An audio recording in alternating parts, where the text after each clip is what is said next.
اللهم صل على سيدنا محمد يا رب صل وسلم دائما أبدا على حبيبي. دو باتوں کا حکم دیا. یا ایھا الذین آمنوا اتقوا اللہ، اے ایمان والو اللہ سے ڈرو. وَلْتَنظُرْ نَفْسٌ مَا قَدَّمَتْ لِغَدٍ، ہر شخص یہ دیکھے کہ وہ کل کے لیے کیا کر رہا ہے.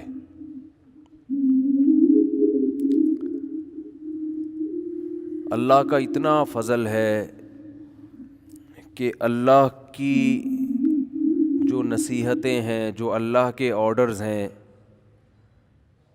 وہ براہ راست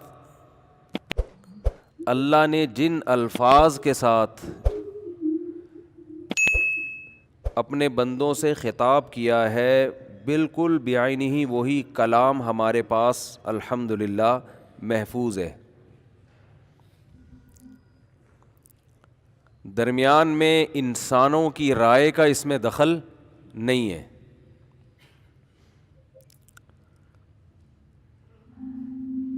تو اللہ تعالی ہمیں جن باتوں کا حکم دیتے ہیں، جن کاموں کا حکم دیتے ہیں، اللہ سے ہٹ کر ہمیں کوئی بھی نہ ان باتوں کا حکم دیتا ہے نہ ان کاموں کا حکم دیتا ہے. صبح اٹھنے سے لے کے رات سونے تک آپ کچھ سن رہے ہوتے ہیں، کچھ کہہ رہے ہوتے ہیں، کچھ پڑھ رہے ہوتے ہیں، کچھ دیکھ رہے ہوتے ہیں. یہی ہوتا ہے نا؟ کیا ہو گیا؟ تو یہی ہوتا ہے، تو بتا دیں یہی ہوتا ہے. کہہ کیا رہے ہوتے ہیں سارا دن؟ یہ کھانا ہے، یہ نہیں کھانا ہے، آج وہاں جانا ہے، وہاں نہیں جانا ہے، آج یہ کمانا ہے، یہ نہیں کمانا ہے، آج ایسے کمانا ہے، آج یعنی کمانے کی، کھانے کی، پہننے کی، رہنے کی فکروں میں 24 گھنٹے انسان کے گزرتے ہیں. اور ان فکروں میں جو کامیاب ہو جائے تو کامیاب انسان ہے. کیا خیال ہے بھائی؟ جو کھانا تھا وہ کھا لیا، جو سوچا تھا وہ آ گیا سامنے. سوچا تھا صبح پراٹھا کھائیں گے، کھا لیا، ہضم بھی ہو گیا. دوپہر سوچا تھا یہ کھائیں گے، کھا لیا. فلاں جگہ رہیں گے، رہنے کا انتظام ہو گیا. فلاں سواری ہونی چاہیے، اس کا انتظام ہو گیا. تو ہمارے سارے دن جن باتوں میں گزرتے ہیں وہ یہی باتیں ہوتی ہیں. لیکن اللہ یہ بات ہی نہیں کرتا کہ کس چیز پہ سوار ہونا ہے، کیا کھانا ہے. یہ چیزیں اشارتاً تو ہیں قرآن میں، صراحتاً نہیں ہیں. صراحتاً کیا ہے؟ یہ جو میں نے آیت پڑھی، وہ ایک الگ ہی دنیا کی بات کرتا ہے. یا ایھا الذین آمنوا اتقوا اللہ، اے لوگو جو ایمان لائے ہو. قرآن میں بہت سے مقامات پر انسانیت سے خطاب ہے، جس میں غیر مسلم بھی، مسلم بھی، سب داخل ہیں. بہت سے مقامات پہ خطاب ہے قرآن میں صرف ان لوگوں سے جو قرآن کو اللہ کی کتاب مان چکے ہیں. تو اللہ انہیں بھی حکم دیتا ہے اتقوا اللہ، اللہ سے ڈرو. اب آپ مجھے بتاؤ، یہ حکم فزکس کی کتابوں میں آپ نے دیکھا؟ بولے نا یار کیا ہو گیا؟ ڈان میں پڑھا آپ نے؟ اخبار پڑھتے ہیں نا روزانہ. جنگ اخبار میں دیکھا کبھی کہ آج کی پہلی تازہ موٹی سرخی کہ سب لوگوں کو چاہیے کہ اللہ سے ڈریں اور سوچیں کل کے لیے کیا کر رہے ہیں. اخبار میں ایڈ آتا ہے کہ روپیہ بچائیے کل کام آئے گا. یہ کل سے ان کی مراد یہ ہوتی ہے کہ جو واقعی ہفتے کو یا اتوار کو یا پیر کو کام آئے گا پیسہ. یہ اگلے سال 2022 میں کام آ جائے گا. یہ خبریں تو آتی ہیں. بیمہ پالیسی والے بتاتے ہیں کہ کل کے لیے آپ کیا کر رہے ہیں. انشورنس کمپنیاں بتاتی ہیں کہ سارا ابھی کھا جاؤ گے, کل کے لیے کچھ نہیں چھوڑا آپ نے. تو آئیے ہماری پالیسی کا ممبر بنیے, اور بنیے پتہ کسے کہتے ہیں؟ جو 54-58 کا حساب رکھتا ہے. تو آپ کو حادثہ ہوا نہیں ہے, لیکن آپ 54-58 بھی بچا کے جو کھا سکتے تھے وہ ہمیں دیں, تاکہ کل حادثہ ہو جائے تو آپ کے کام آئے, نہیں ہو تو ہم پی گئے. وہ یہی تو جوا ہے, یہی تو سٹا ہے, تبھی تو انشورنس حرام ہے. تو آپ ہمیں یعنی بنیے آپ, یہ بنیے کا کام ہے نا, توکل بالکل بھی نہیں ہوتا اس میں.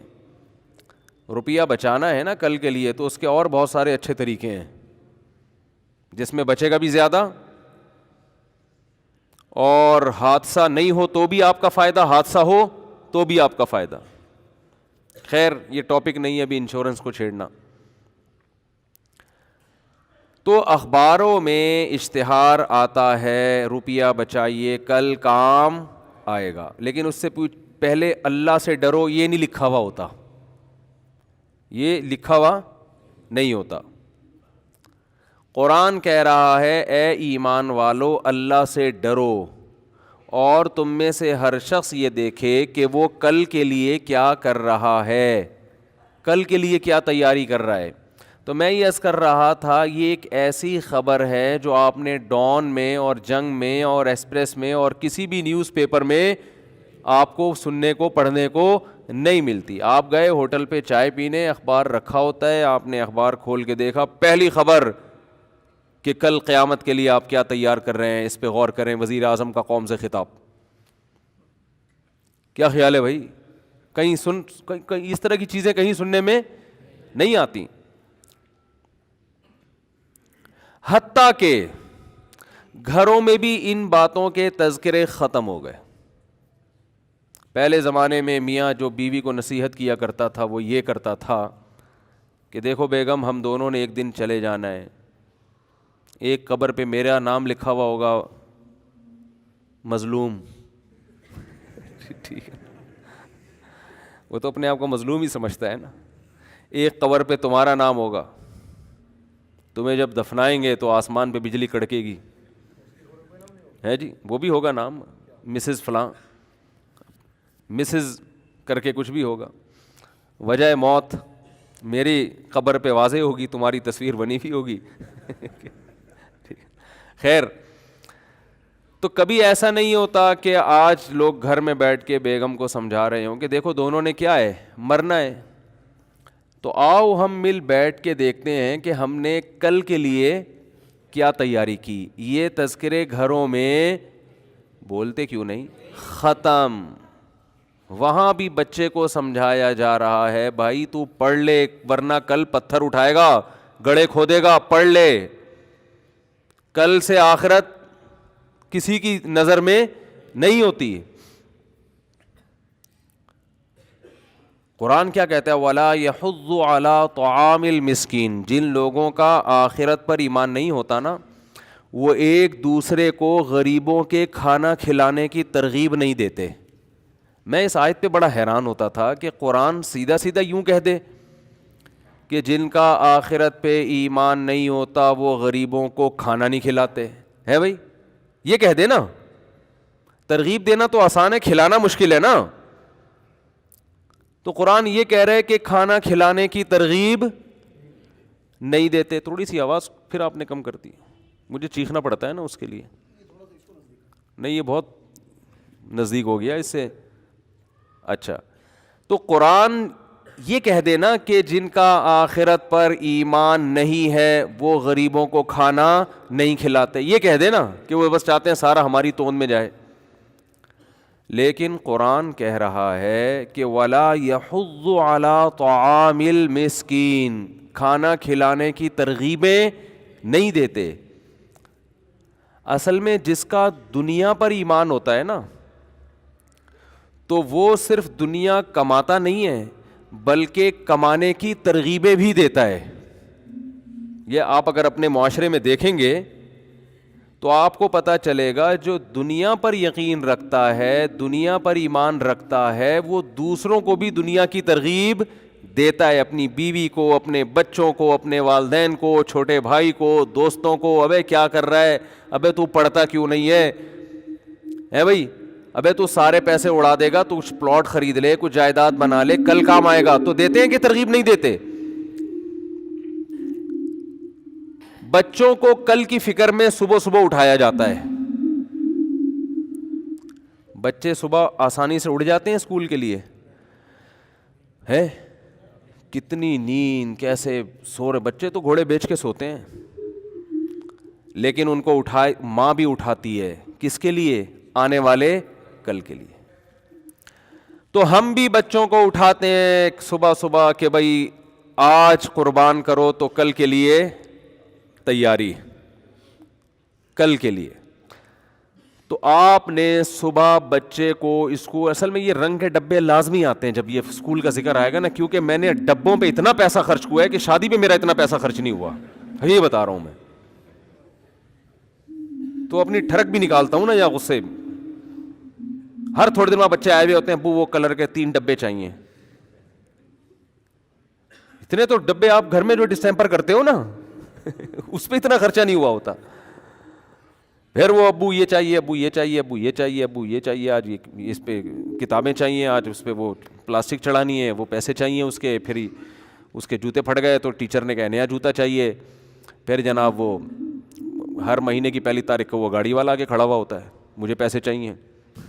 ٹھیک ہے, کرونا میں 3 مہینے چھٹی, لیکن اس کو پیسے چاہیے. ٹھیک ہے نا, ارے بھائی خیر. تو چلو یہ سب چیزیں ہیں, لیکن رنگ کے ڈبے اس پہ سب سے زیادہ کھلتا ہے کہ رنگ کے ڈبے کیوں چاہیے تمہیں, کلر کے ڈبے نا, نیلا کلر, پیلا, اور کیلے پہ بھر رہے ہوں گے بیٹھ کے. ہم اس کے پیسے ان کو دے رہے ہیں اسکول والوں کو. خیر, آپ کیسے پھر نکال کیوں نہیں لیتے؟ تو نکالنے کے بعد کوئی ہوم اسکولنگ کا سیٹ اپ ہو تو نکالے نا, کوئی آلٹرنیٹ ہی نہیں ہے نا, مجبور ہے. تو ہم تو کہہ رہے ہیں کوئی ایسا خاندانی آدمی شروع ہو جو یہ سلیبس کو چینج کرے. اب ہمارے پاس تو ٹائم نہیں ہے نا, سارے کام ہم اکیلے تھوڑی کریں گے. اس کو چینج کرو بھائی. تو دیکھو بچہ کیا نکلتا ہے. یہ بڑے بڑے علامے جو پیدا ہوئے ہیں نا, یہ ایسے اسکولوں میں تھوڑی پیدا ہوئے ہیں. یہ اسلامی دنیا میں جو بڑے بڑے علامے, دیکھو حافظ ابن حجر رحمۃ اللہ علیہ, فتح الباری اتنی موٹی ان کی صحیح بخاری کی شرح ہے, اور اتنی تحقیقی کتاب ہے. آج دنیا میں کوئی مسلک کا شخص ایسا نہیں ہے جو حافظ ابن حجر کا محتاج نہ ہو. شافعی تھے, امام شافعی رحمہ اللہ تعالیٰ کے مقلد تھے. آج سے 700-800 سال پرانی بات کر رہا ہوں میں. اتنا تحقیقی کام کہ آپ حیران ہو جاؤ کہ کیسے کیا انہوں نے. اسماء الرجال کی بحثیں, اور پہلے لکھا کیسے جاتا تھا. اتنی موٹی موٹی کتابیں یہ لوگ لکھ کے چلے گئے, ہم سے پڑھی نہیں جاتی. ہم سے یہ کتابیں پڑھی نہیں جاتی اور یہ لوگ لکھ کے چلے گئے. اور کیسے لکھتے تھے؟ کبوتر کا جو پر ہوتا ہے یا لکڑی سے وہ بنایا, سیاہی میں ڈبو کے 2 لفظ لکھے, پھر اس کو ڈبویا, پھر لکھا, پھر ڈبویا, پھر لکھا. نہ ایسے کاغذ تھے, نہ رات کو روشنیوں کا انتظام تھا, لیکن اتنی بڑی بڑی سیر و اعلام النبلاء, اتنی موٹی جلدوں میں کتاب ہے. ہزاروں حدیث کے راویوں کی سیرت اور ان کے حالات لکھے ہوئے ہیں اس میں. کیسے لکھ لیے بھائی ان لوگوں نے؟ اتنی صلاحیت کیسے پیدا ہوئی؟ وجہ اس کی یہ تھی کہ ان لوگوں کے ہاں یہ سسٹم پڑھائی کا نہیں تھا. تو یہ بڑے بڑے علامے جو پیدا ہوئے ہیں نا علماء میں بھی, اب دینی مدارس کا رزلٹ بھی کوئی اتنا اچھا نہیں آ رہا. اس کی وجہ ہے کہ استاذ آئے گا, وہ کتاب لے کے بس وہ پڑھانا شروع کی, طلبہ بیٹھ کے سن رہے ہوتے ہیں. بس وہ بہت سی جگہوں پہ ایک فارمیلٹی سی پوری ہو رہی ہے. ٹیچر کی محنت تو بہت ہو رہی ہے, لیکن اس کا آؤٹ پٹ نہیں ہے. تو جلدی سے بات سمیٹ کے ختم کرتا ہوں. جو پہلے علماء پڑھا کرتے تھے, یہ جو بڑے بڑے علامے پیدا ہوئے ہیں, ان کا طریقہ یہ ہوتا تھا کہ ایک فن کو پہلے فوکس کیا کرتے تھے. جیسے بچہ جب پڑھنا شروع کرتا تو سب سے پہلے اسکول نہیں تھا, نہ مدرسہ. باپ اگر عالم ہے تو وہ پڑھائے گا. وہ کہے کہ جو مجھے آتا ہے پہلے وہ سیکھ لو, پھر جو مجھے نہیں آتا اس کے لیے میں آپ کو کسی اور استاذ کے پاس بھیجوں گا. تو اس میں سب سے پہلے ان کو عربی گرامر سکھائی جاتی تھی, صرف اور نحو, اس کے علاوہ کوئی دوسری کتاب نہیں تھی، تاکہ بچہ صرف ایک ہی فن کو فوکس کرے. پھر اس کے بعد عربی ادب پڑھایا جاتا تھا، عربی ادب میں مہارت ہوتی تھی. پھر اس کے بعد ان کو حدیث پڑھائی جاتی تھی، بنیادی کتاب، اور تفسیر بھی پڑھائی جاتی تھی. پھر اس کے بعد فقہ کی طرف آتے تھے. پھر جب فقہ کی کتابیں چل رہی ہیں تو صرف فقہی مسائل کے علاوہ کچھ بھی نہیں. اصول فقہ کی طرف آئے تو اصول فقہ کے علاوہ کچھ بھی نہیں. پھر آخر میں جب یہ، اور فقہ کے دوران احادیث بھی چلتی تھی، اس کے بعد پھر حدیث کا دورہ ہوتا تھا کہ اب احادیث جو فقہ سے متعلق تھیں وہ تو سامنے آ گئیں، اب ایک دورہ ہونا چاہیے کہ تمام احادیث ایک دفعہ نظر سے گزر جائیں. آج 6 کتابیں ایک ساتھ تھوپی ہوئی ہیں، ایک کتاب سے ابھی دماغ ہٹتا نہیں ہے، دوسرا پیریڈ شروع، ٹھیک ہے نا، اب وہ ٹاپک، اب وہ سبجیکٹ، پھر تیسرا، پھر چوتھا. تو کسی ایک میں بھی ڈھنگ سے مہارت حاصل نہیں ہوتی، نہ اس کچھ بھی نہیں آتا اس کو. میں تو دیکھ رہا ہوں اردو لکھنا نہیں آتی، اردو نصاب کا حصہ ہے لیکن لڑکوں کو آج کل اردو نہیں لکھنا آ رہا. تو خیر، ہم بچوں کو صبح اٹھاتے ہیں آنے والے کل کی تیاری کے لیے. تو میں یہ عرض کر رہا تھا کہ آپ نے کسی اخبار میں نہیں پڑھا کہ آنے والے کل کی تیاری کریں. اگر پڑھا بھی ہے تو اس حد تک آپ نے پڑھا ہے کہ روپیہ بچائیے کل کام آئے گا، بس اس سے آگے نہیں. تو قرآن ہمیں بتاتا ہے کہ ایک کل وہ ہے جو غیر یقینی ہے، جس کا آپ کو یقین نہیں ہے کہ وہ کل آئے گا بھی کہ نہیں آئے گا، اور ایک کل وہ ہے جو 100% یقینی ہے، جو 100% یقینی ہے. وہ کل ہے کہ اگر آج کوئی سائنسدان بھی کہہ دے کہ وہ کل نہیں آئے گا تو آپ اس کو بھی جھوٹا قرار دے دو. اس کل کو کہا جاتا ہے موت. یہ ایک ایسا فیوچر ہے، یہ ایک ایسا مستقبل ہے جس سے ہر شخص کو گزرنا ہے. تو جب لکھا ہوا ہوتا ہے نا، آپ کہیں بورڈ پہ پڑھیں، بینکوں نے ایڈورٹائزمنٹ کے لیے لکھا ہوتا ہے کہ روپیہ بچائیے کل کام آئے گا، تو فوراً آپ کا دماغ اس طرف جانا چاہیے کہ ایک کل، یہ بینک جس کل کی بات کر رہا ہے وہ کل یقینی بولو نہیں ہے. اور اگر میں نے بچا کے اس آنے والے کل کے لیے تیاری کر بھی لی تو میرا آج بھی تو کل ہی میں شامل ہے. بہت مشکل ہے سمجھانا. بھائی آج بچا کے کل کام آئے گا تو کل کے بجائے آج ہی کام آ جائے، تو کام ہی لانا ہے نا دنیا میں. کیا ہو گیا، کیا میں انگلش میں باتیں کر رہا ہوں؟ دیکھو آج بچا کے کل کام جب آئے گا تو کل بھی تو یہی زندگی ہے نا، تو آج بھی تو زندگی ہے. آج زیادہ اچھا کھا سکتے ہو، کل زیادہ اچھا نہیں کھا سکتے کیونکہ کل بوڑھے ہو چکے ہوگے. جس نے آج کھا لیا اس کے مزے ہیں، کل کھا لیا تو 2 فالٹ ہیں. نمبر 1 کل بوڑھے ہوگے، کھانے میں مزہ نہیں آئے گا. نمبر 2 پتہ نہیں کل یہ والا کل آئے گا کہ بھی نہیں آئے گا. ہو سکتا ہے کراچی میں کسی، اللہ نہ کرے، کسی ٹرک کے نیچے آ کے مر جاؤ. ٹرک اور کراچی کا ایک ساتھ ذکر کرتا ہوں کیونکہ یہاں ایک ابھی ملاقات ہوئی رینجرز کے ایک بہت بڑے آفیسر سے.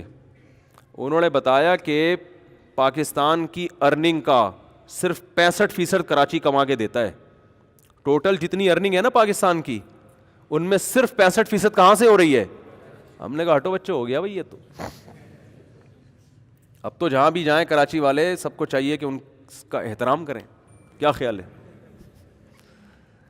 پورے پاکستان میں اکیلے کراچی کی ارننگ کتنی ہے؟ 65%. نہیں، لالو کھیت کی نہیں، سب سے زیادہ کورنگی کی ہے. دیکھیں رپورٹیں جو ہے نا ایسی نہیں ہوتی، رپورٹ کوئی ریلائبل آدمی ہو نا، ان کی باقاعدہ ان کے پاس ریسرچ تھی. کراچی پورے پاکستان میں سب سے زیادہ ارننگ کراچی کی، اور کتنی؟ 65%. باقی پورا پاکستان 45% کماتا ہے.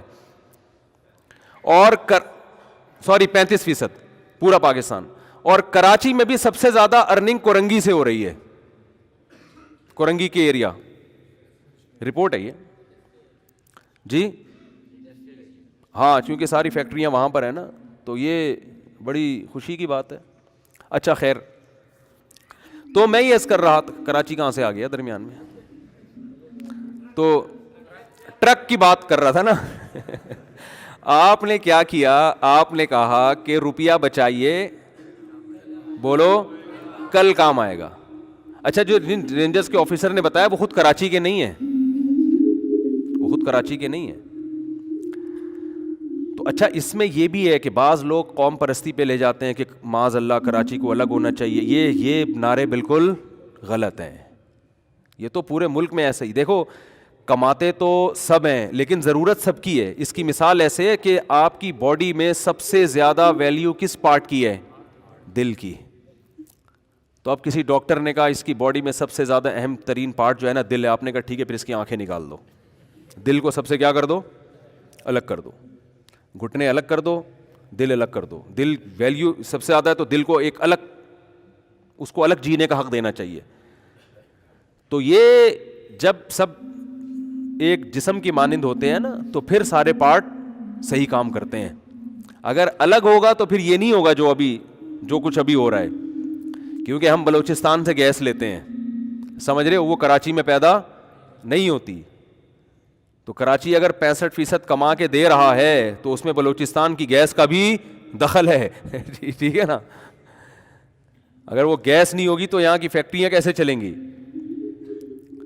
اور پنجاب کھلا رہا ہے.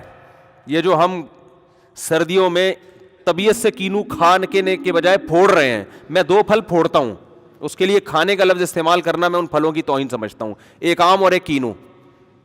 آم کبھی بھی کھاؤ نہیں بلکہ ہمیشہ پھوڑو, اور کینو کبھی بھی کھاؤ نہیں ہمیشہ پھوڑو.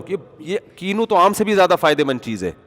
آم تو شوگر ہی شوگر ہے نا, لیکن کینو تو وٹامن سی کا خزانہ ہے. اور سردیوں میں اللہ نے پیدا کیا, کھاتے چلے جاؤ, پیٹ بھی صحیح اور آپ کا جو امیون سسٹم ہے بہت مضبوط ہو جاتا ہے اس سے. تو کینو ایسی چیز ہے. یہ کہاں سے آ رہا ہے بھائی؟ یہ تو پنجاب سے آ رہا ہے نا. ٹھیک ہے وہ 35% میں داخل ہے, لیکن یہ جب تک کینو نہیں کھائیں گے تو اس 65% کا کریں گے کیا؟ ٹھیک ہے نا, بیمار رہیں گے ہم. کیا خیال ہے؟ تو یہ کراچی اگر 65% کما کے دے رہا ہے اور جو فیکٹریوں میں مزدور کام کر رہے ہیں تو وہ سردیوں میں پنجاب سے اگنے والا کینو کھاتے ہیں تو ان میں انرجی آتی ہے. ایک انرجی بلوچستان سے آتی ہے, وہاں سے گیس ملتی ہے, ایک یہاں سے آتی ہے. تو ملک, میرا مقصد اس سے لسانیت عصبیت پھیلانا نہیں ہے. محض 117 ممالک ہیں, 117 ممالک, جن سے بڑا شہر ہے پاکستان, کراچی. یعنی کراچی دنیا کے 117 کنٹریز سے زیادہ بڑا ہے. دنیا میں 117 ممالک ایسے جو کراچی سے چھوٹے ہیں. تو ایسی ہٹو بچوں چیز ہے. اور آپ صرف بریانی کو لے کے بیٹھے ہوئے ہیں کہ کراچی کی بریانی, وہ تو ایک چیز ہے. اچھا کراچی میں ایک اور مزے کی بات یہ ہے کہ بہت ساری قومیں ایک ہی جگہ پہ آپ کو ملیں گی. یہ چیز بھی آپ کو کراچی کے علاوہ کہیں اور نہیں ملے گی. آپ بلوچستان میں جائیں تو ہمارے بلوچ بھائی ملیں گے, بروہی بھائی ملیں گے. کوئٹہ میں جائیں تو زیادہ تر پشتو اسپیکنگ ملیں گے.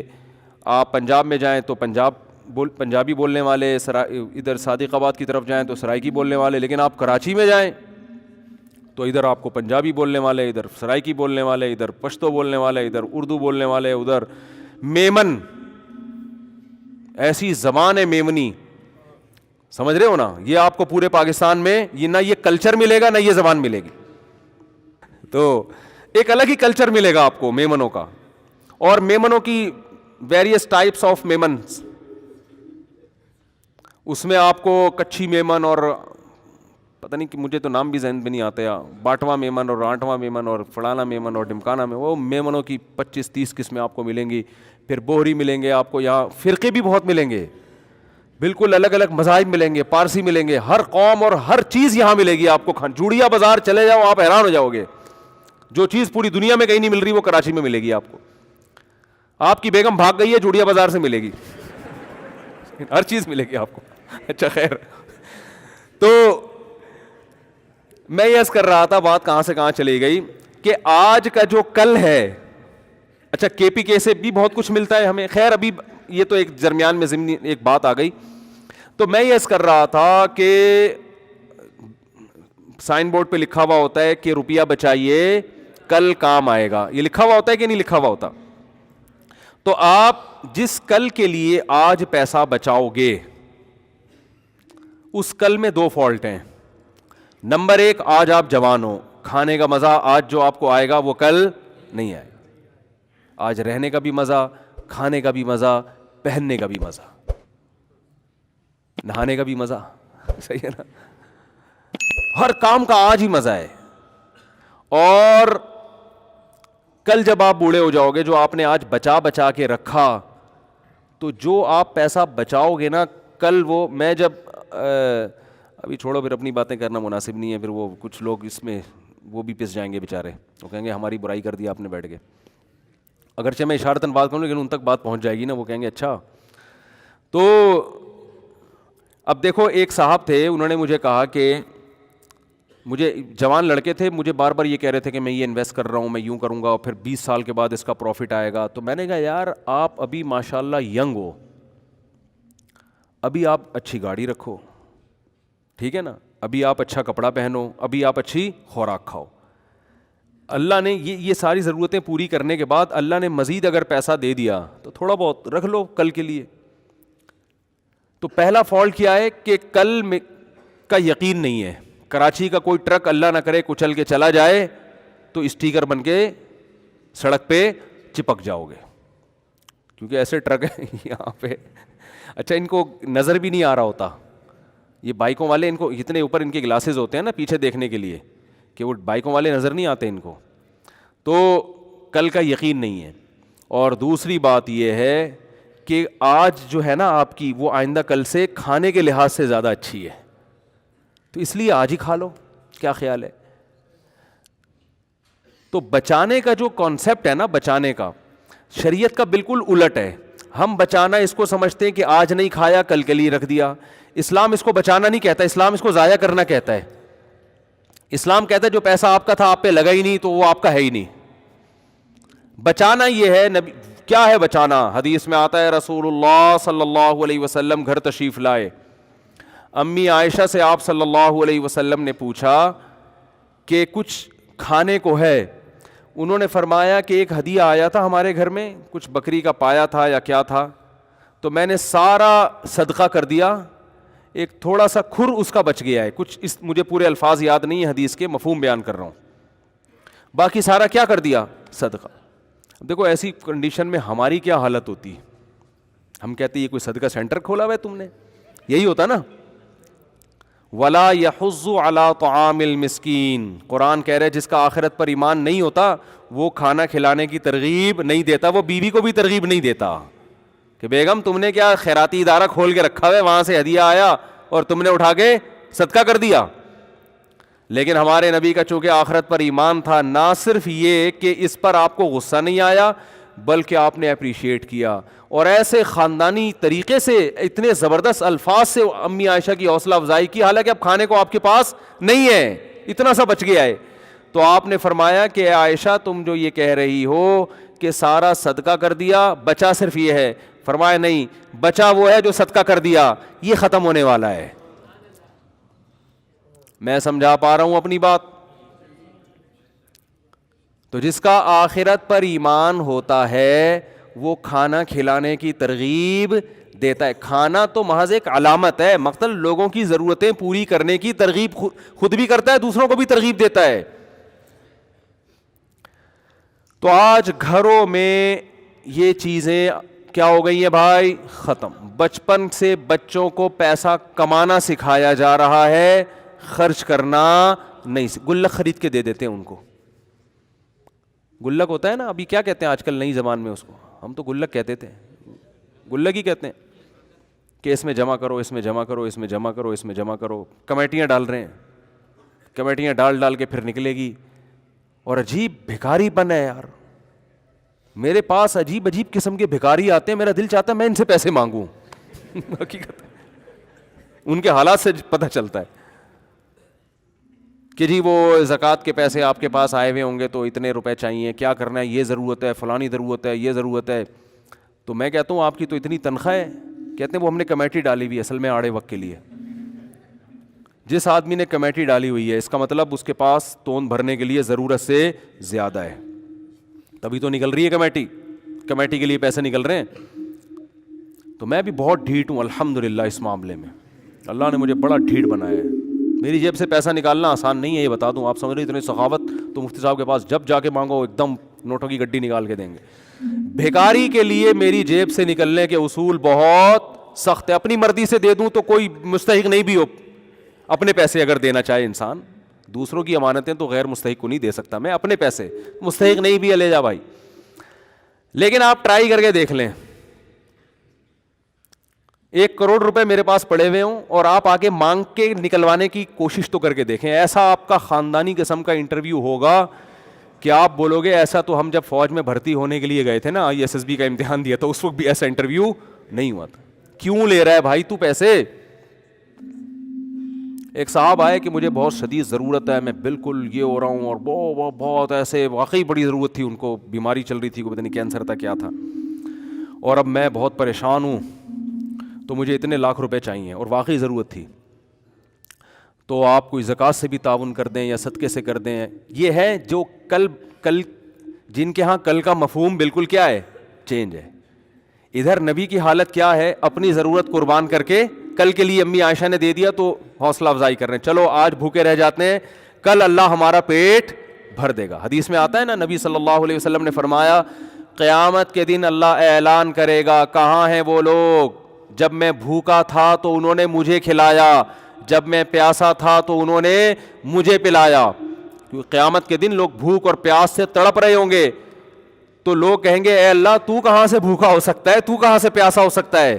تو اللہ کہے گا میری مخلوق بھوکی تھی, اس مخلوق کا جس نے خیال رکھا تو وہ ایسے تھا جیسے اس نے میرا خیال رکھا. دیکھو آپ کسی بچے کو بھوکا ہو کھلا دو, باپ خوش ہوتا ہے کہ نہیں ہوتا؟ کیونکہ باپ کا اس سے کیا ہے, تعلق. تو اللہ کا بھی مخلوق سے تعلق ہے. نبی صلی اللہ علیہ وسلم جب مشرکین مکہ کو یہ باتیں بتاتے تو وہ اعتراض کرتے, انطعم من لو یشاء اللہ اطعما. دیکھو کیسے اعتراض کر کے نا کسی بھی چیز پہ آپ اعتراضات کر کے جان چھڑا سکتے ہو. وہ کہتے تھے کہ ہم اگر اللہ چاہتا ہے, اللہ کو اپنی مخلوق کا اتنا خیال ہے تو خود ہی کیوں نہیں کھلا دیتا. نبی صلی اللہ علیہ وسلم جب مشرکین کو ترغیب دیتے کہ غریب مسکینوں کو کھانا کھلایا کرو, تو وہ جواب میں کہتے انطعم من لو یشاء اللہ اطعما. اللہ چاہتا ہے کہ مخلوق کا پیٹ بھرے تو اللہ خود ہی کیوں نہیں بھر دیتا, اللہ خود ہی کیوں نہیں کھلا دیتا ان کو.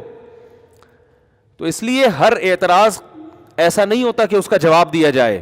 یہ تو بالکل واضح بات ہے کہ اللہ تو آزماتا ہے اپنے بندوں کو, نظام ہے اس کا, ایک سسٹم بنایا ہے اس نے. تو چاہے تو اللہ دنیا میں غریب رکھے ہی نہیں اور امتحان ہو ہی نہیں. قرآن تو یہاں تک کہتا ہے اگر ہم چاہیں تو سب کو زبردستی ہدایت دے کے جنت میں لے جائیں. ہم تو یہ بھی کر سکتے ہیں, اللہ کو شوق تھوڑی ہے لوگوں کو جہنم میں ڈالنے کا. لیکن اللہ کا ایک نظام ہے کہ جنت میں وہ جائے گا جو امتحان میں پورا اترے گا, جو ناکام ہوگا اس کے لیے جہنم کی آگ ہے, اگرچہ اللہ اس آگ پہ خوش نہیں ہوتا. تبھی تو قرآن کہتا ہے ما یفعل اللہ بعذابکم, اللہ تمہیں عذاب دے کے کیا کرے گا, اس کو کوئی خوشی تھوڑی ہوتی ہے. ان شکرتم وآمنتم, بشرطے کہ تم شکر کرو اور ایمان لے کر آؤ. تم شکر کرو ایمان لے آؤ تو کیا ضرورت ہے اللہ کو عذاب دینے کی. اللہ اپنے بندوں کو عذاب دے کر خوش نہیں ہوتا. تو حدیث میں آتا ہے قیامت کے دن اعلان ہوگا, کہاں ہیں وہ لوگ جب میں بھوکا تھا تو انہوں نے مجھے کھلایا. دیکھو میں پیسہ خرچ کرنے پر زیادہ فوکس کرتا ہوں اپنے بیانات میں, بدنی عبادت کو میں عام طور پہ زیادہ فوکس نہیں کرتا. بدنی عبادت کرنے والے مارکیٹ میں ہول سیل کے حساب سے ملیں گے. دل میں دولت کی محبت نکل جائے ایسے آپ کو معاشرے میں آٹے میں نمک کے برابر ملیں گے. یہ جو دولت ہے نا, پیسہ, آج اس کو لوگوں نے خدا بنا لیا ہے, تبھی چہروں کی رونقیں ختم ہو گئیں. ہر وقت غریب غریب بنا پھر رہا ہوگا, پیسے ہی نہیں ہے, پیسے ہی, جب بھی بات پیسے ہی نہیں ہے یار, گزارا ہی نہیں ہو رہا,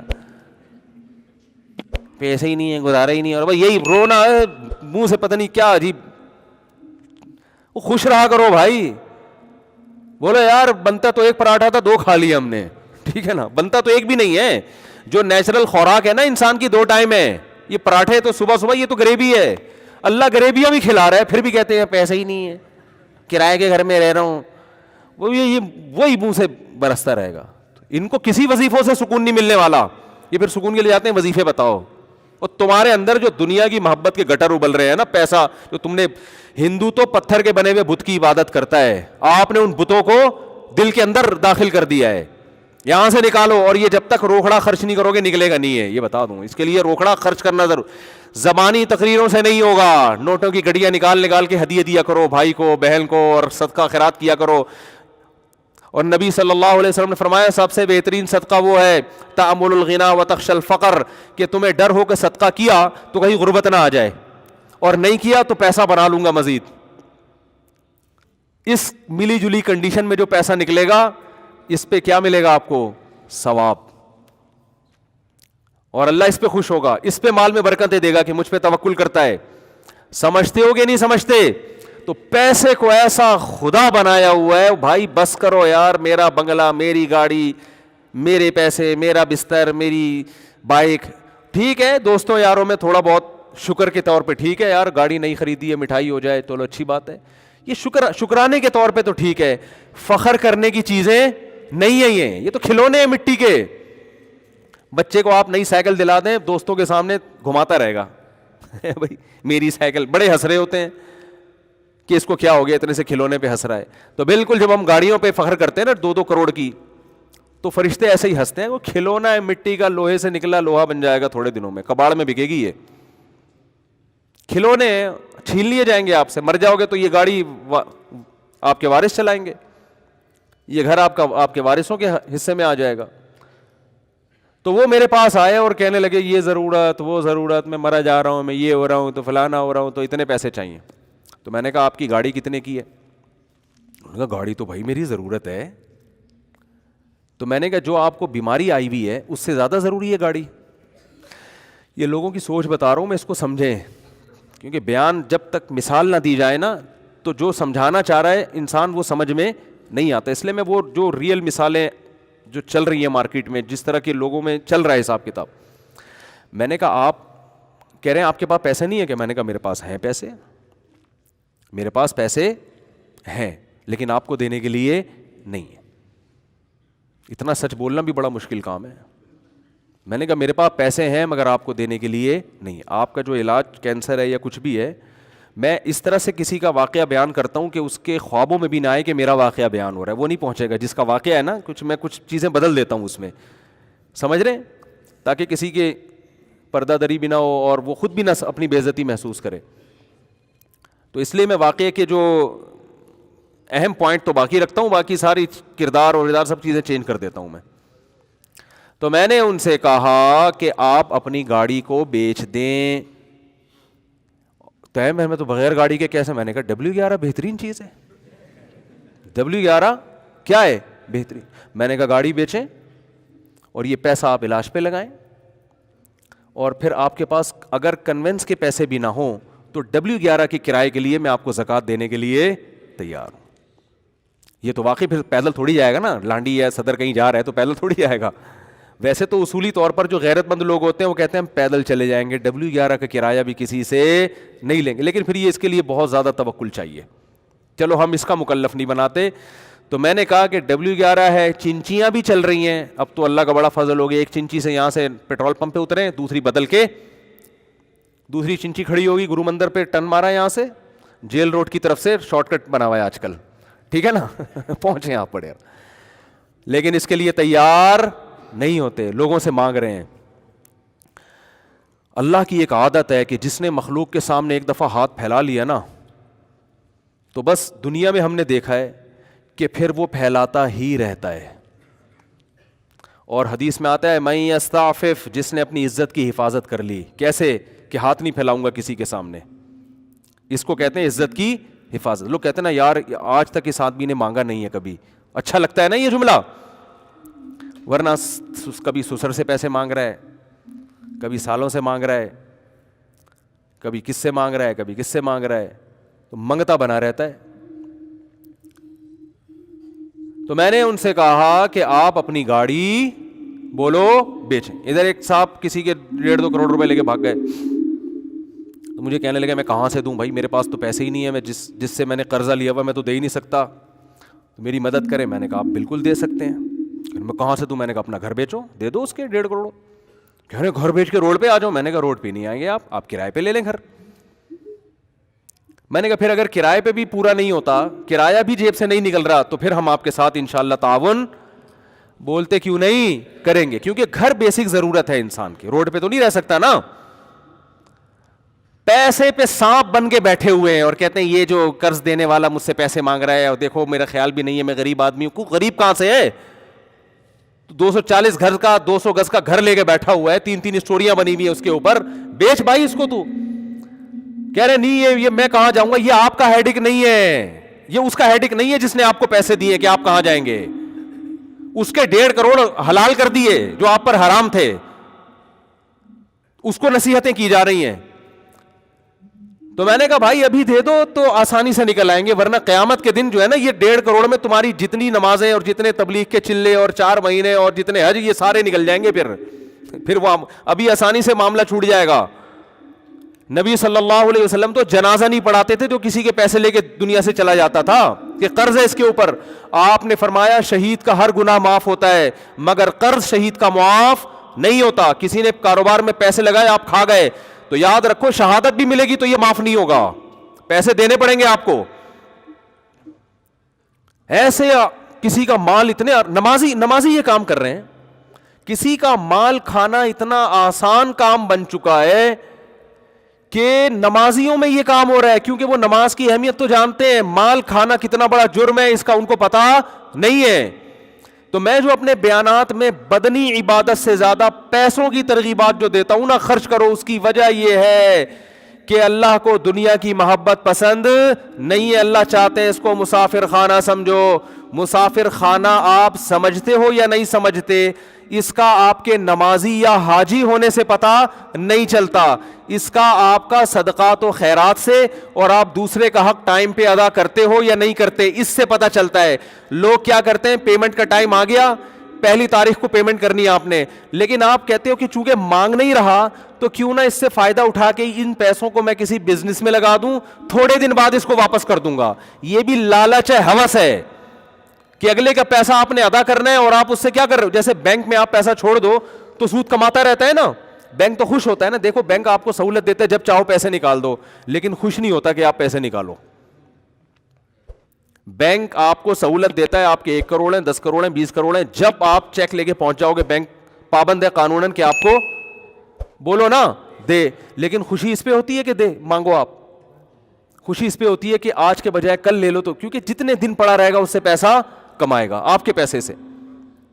تو آج تاجروں کا بھی یہی حال ہے کہ جو ایگریمنٹ ہوا تھا اس ایگریمنٹ پہ پیسے نہیں دیتے، اگر مانگنے آ جائے تو پریشان ہوتے ہیں، ٹرخاتے ہیں، ٹہلاتے ہیں، کل پرسوں. ان کو پتا ہے کہ جتنے دن پڑا رہے گا بزنس میں لگا رہے گا.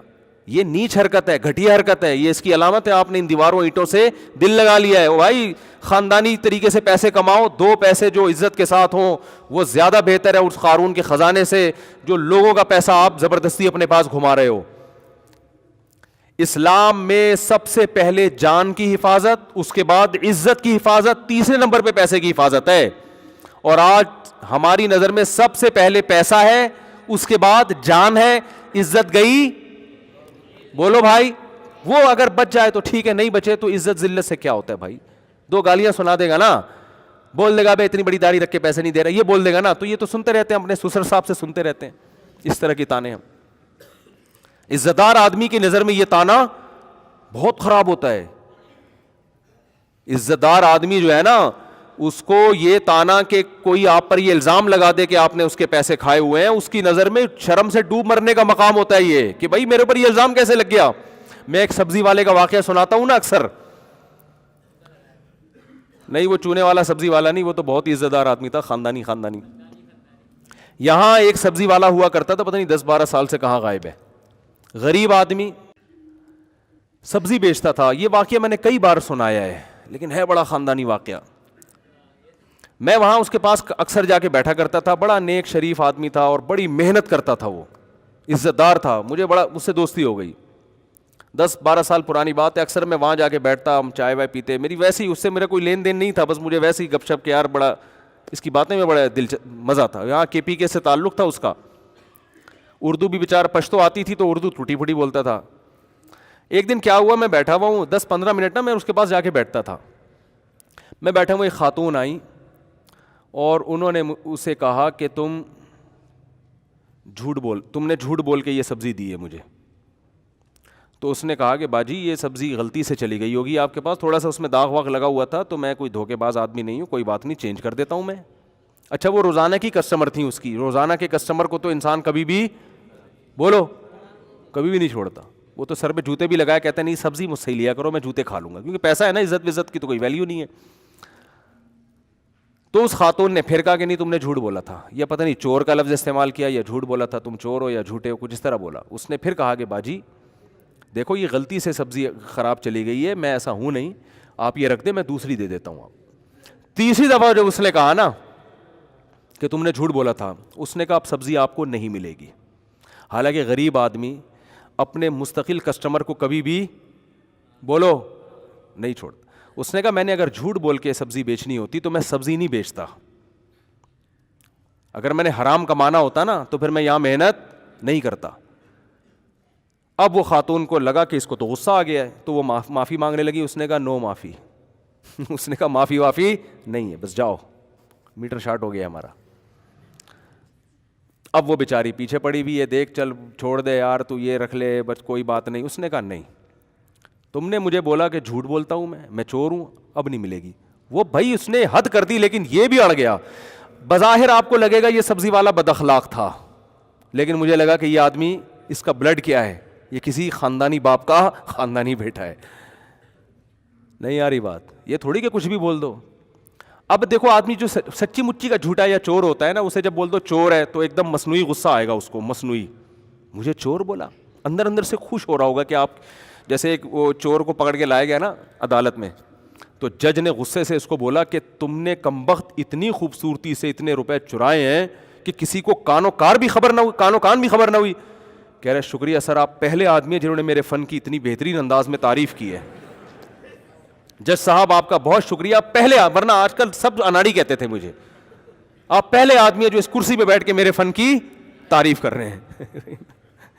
تو جو چور ہوتا ہے اس کو تھوڑی اس سے کہ اس کو کوئی چور بول دے, جو نہیں ہوتا اس کے لیے تانا بہت برا.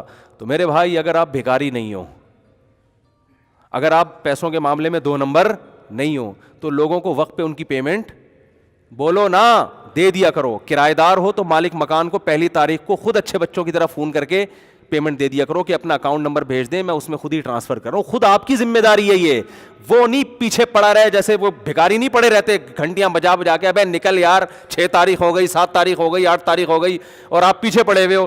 آپ بولے تو پہلی تاریخ ہوتی ہے اور کم بخت گھر پہ آ کے کھڑے ہو جاتے ہو. تم گزارا نہیں ہوتا, تم لینڈ لارڈ ہو, تمہیں کیا ضرورت ہے. تو یہ نصیحتیں نہیں کیا کرو اس کو. لوگ اکثر مجھے کہتے ہیں کہ کرایہ دار جو ہے نا, مالک مکان کرایہ داروں پہ ظلم کرتے ہیں. میری رپورٹ اس کے بالکل برعکس ہے. ظلم کرایہ دار مالک مکان کے گھر کی, حالانکہ میرا ذاتی گھر نہیں ہے, نہ میرا کوئی ذاتی گھر ہوگا تو کرائے پہ دوں گا نا, میں تو خود کرایہ دار ہوں. لیکن حقیقت یہ ہے کہ کرایہ دار مالک مکان کے گھر کی ایسی واٹ لگا کے جاتا ہے کہ جتنا کرایہ اس مالک مکان نے 5 سالوں میں وصول کیا ہے نا, سارا اس گھر کی ریپیئرنگ میں لگ جاتا ہے. کیونکہ امانتوں میں خیانت کرنے میں بہت مزہ آتا ہے آج کل. آپ یہ کرایہ دار یہ سمجھ کے استعمال نہیں کرتا کہ میرا گھر ہے, پھر کلر بھی اسی سے کروا رہا ہوگا. ٹھیک ہے نا, 5 سال ہو گئے کلر نہیں کیا, تو سارا کام الٹا چل رہا ہے معاشرے میں. تو جلدی سے بات کو سمیٹ کے ختم کرتا ہوں. تو میرے بھائی, دل سے دنیا کی محبت نکالنے کے لیے وہی اصول ہیں جو قرآن نے بیان کیے.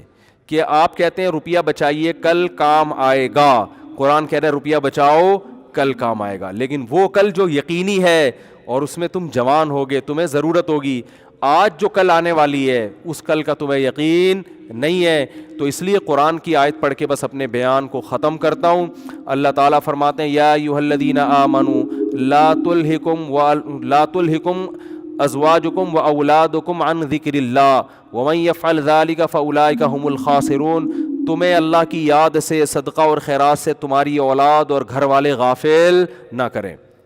کیونکہ عام طور پہ گھر والے تو یہ چاہتے ہیں کہ بس سب کچھ کس کے لیے ہو جائے, ہمارے لیے ہی ہو جائے. آگے فرمایا انفقوا مما رزقناکم، جو رزق ہم نے تمہیں دیا اس میں سے خرچ کرو، من قبل ان یاتی احدکم الموت، اس سے پہلے کہ موت کا وقت آ جائے، فیقول ربی، تو پھر تم پتہ ہے کیا کہو گے، لولا اخرتنی الی اجل قریب، تو مجھے تھوڑے دنوں کے لیے اور مہلت دے دے تو میں کیا کروں گا، فاصدق، میں صدقہ کروں گا، واکم من الصالحین، اور صدقات و خیرات کرنے والے جو دیگر نیک لوگ ہیں ان کی فہرست میں شامل ہو جاؤں گا۔ اللہ فرماتے ہیں وَلَن يُؤَخِّرَ اللَّهُ نَفْسًا إِذَا جَاءَ أَجَلُهَا، کسی نفس کو اللہ ہرگز مہلت نہیں دیتا جب اس کی موت کا وقت آ جاتا ہے۔ اور نبی صلی اللہ علیہ وسلم نے فرمایا، انسان کہتا ہے میں ذرا اپنے بنیادی، حدیث کا مفہوم بیان کر رہا ہوں، میری یہ بنیادی ضرورتیں پوری ہو جائیں تو میں صدقہ کروں گا، میں کروں گا، ابھی یہ کام، ابھی تو بچیوں کی شادی، ابھی تو یہ بحریہ ٹاؤن کے پلاٹ کی قسطیں چل رہی ہیں، ابھی تو یہ ہو رہا ہے، ابھی تو یوں کرنا ہے، ابھی تو یوں کرنا ہے، ہوتے ہوتے مجھے ڈر لگتا ہے ریاض ملک کہیں مجھے چھاؤں میں نہ مل جائے، بس وہ تو مجھے پکڑ کے بولے گا یار میرے بحریہ ٹاؤن کی تم نے تو ایسی کی تیسی کر دی۔ تو میں تو بحریہ ٹاؤن ایک ایگزامپل، میں تو ڈیفینس کو بھی یہی سمجھتا ہوں، ٹھیک ہے نا، میں تو کلفٹن کو بھی یہی سمجھتا ہوں، مجھے بحریہ ٹاؤن سے کوئی چڑ نہیں ہے۔ آپ بحریہ ٹاؤن میں، ہو سکتا ہے کل میں بحریہ ٹاؤن میں گھر لے لوں، تو کسی کی بات کے دعوے کو سمجھنے کی کوشش کرنی چاہیے، وہ کہہ کیا رہا ہے، بحریہ ٹاؤن میں گھر لینا غلط نہیں ہے، دل لگانا بولو غلط، اس گھر کو دل میں نہ لے کر آئیں، گھر میں رہیں،